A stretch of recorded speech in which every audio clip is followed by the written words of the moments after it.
Hari ni hamba nak pasang jaring dekat kawasan ni. Sebab dia punya gerai ni, gerai petak dia ni agak besar.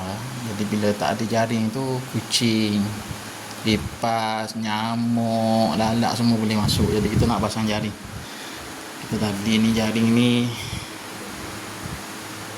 ini bentuk dia punya jaring plastik lah, senang kita nak potong. Kena ada pisau. Ini kabel tape untuk kita ikat. Lepas tu kena ada tangga lah. Kena ada tangga baru boleh buat kerja. Ok, kita nak start buat slow and steady.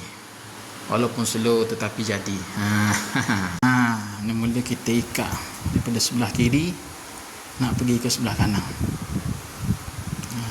Atas sampai ke bawah kita ikat sebelah dulu, baru kita bergerak ke sebelah kanan.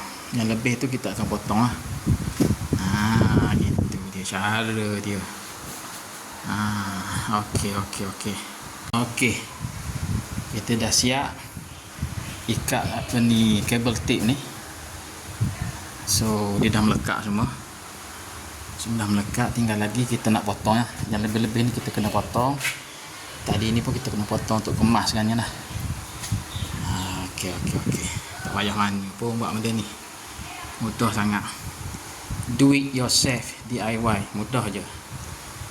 Okey. Akhirnya siap juga.